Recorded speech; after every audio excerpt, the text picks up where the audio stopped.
Good morning, ladies and gentlemen. My name is Gracia Marapaung as the first speaker, with my colleagues from Tribakti Business School, Zedi Tobing as the second speaker, Aksa Maharani as the third speaker, and Afrili Georgina Putri as the fourth speaker.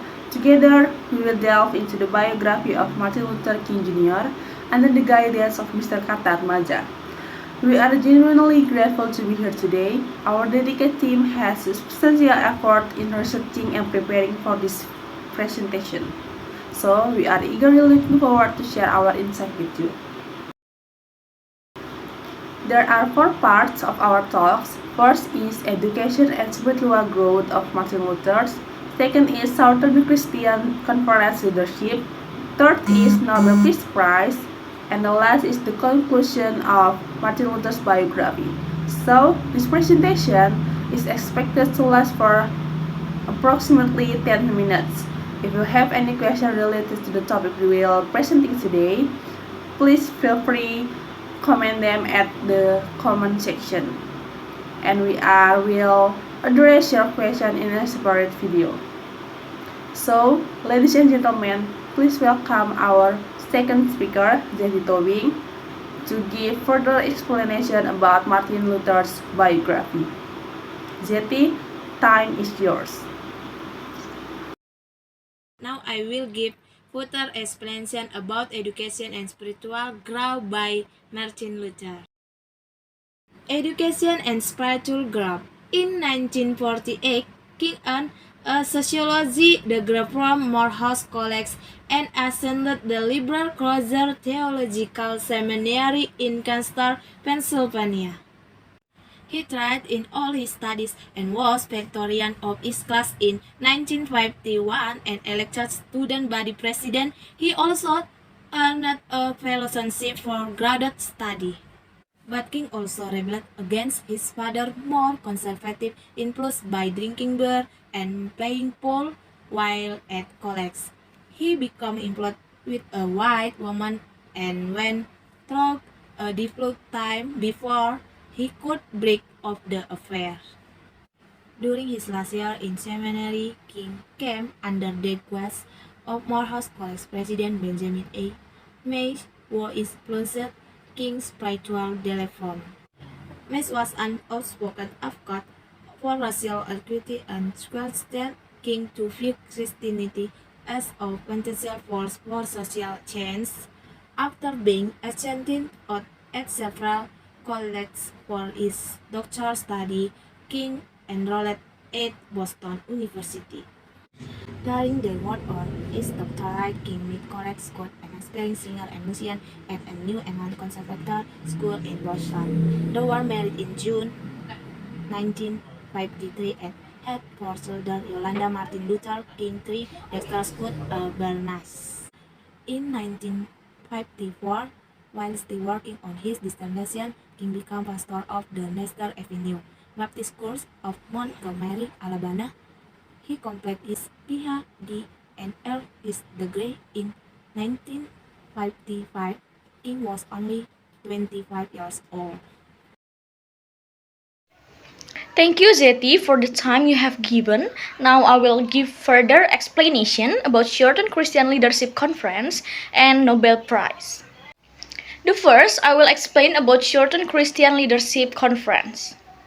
The Shorten Christian Leadership Conference was a key organization in the American Civil Rights Movement. It was founded in 1957, and Martin Luther King Jr. played a pivotal role in its leadership. The SCLC aimed to end segregation and discrimination against African Americans through nonviolent means. Martin Luther King Jr., as the president of the SCLC, was a prominent advocate for civil rights and used nonviolent civil disobedience to challenge unjust laws and practice. His leadership and the SCLC efforts contribute significantly to the advancement in the civil rights movement during the 1950 and 1960.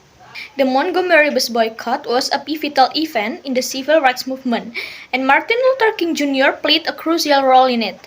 The boycott began in 1955 in Montgomery, Alabama, after Rosa Parks, an African American woman, refused to give up her seat to a white man on a city bus. Martin Luther King Jr. emerged as a leader during the boycott, which lasted for over a year. The African American community in Montgomery, led by figures like King, organized a peaceful protest by refusing to use the city buses. The boycott aimed to challenge racial segregation on public transportation. King's leadership during the boycott emphasized nonviolent resistance, drawing inspiration from Mahatma Gandhi's principles of civil disobedience. The boycott ultimately led to a Supreme Court ruling in 1956 that declared segregation on public buses unconstitutional. This marked a significant early victory for the civil rights movement and propelled Martin Luther King Jr. to national prominence as a leader committed to nonviolent activism.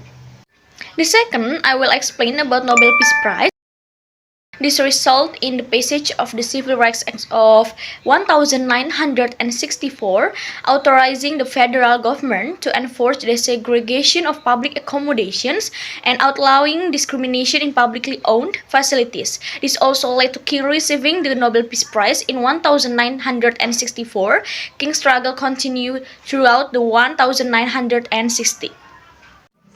On March 21, approximately 2,000 people began a march from Selma to Montgomery, the state capital.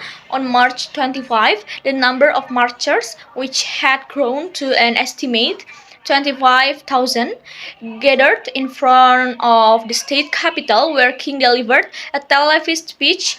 5 months after the historic peaceful protest, President Johnson signed the 1965 Voting Rights Act.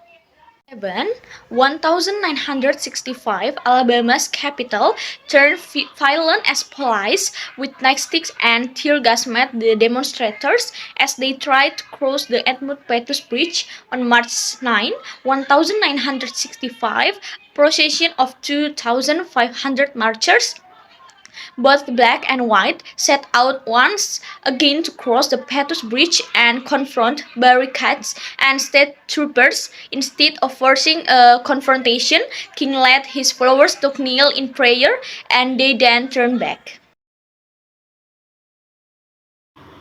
Thank you, Aksa, for your enlightening insight. April, our fourth speaker, will now guide us through the conclusion, summarizing the significant aspect of Martin Luther's life and leaving us with the valuable insight for our own journeys. April, the stage is yours. Thank you, Gracia, for bringing us to the culmination of our explanation into Martin Luther King's life. As we draw this presentation to a close, learning about Martin Luther King's biography will make your mind more motivated and inspired. You will gain knowledge about pivotal moments in Martin Luther King's life. From the Montgomery bus boycott, Southern Christian Leadership Conference, and Nobel Peace Prize to his journey in education. Martin Luther King's life was marked by personal challenge and significant achievement that shaped his leadership advocates for civil rights. That's our explanation about Martin Luther King's biography. If there are any questions and reflection, we invite you to share them now.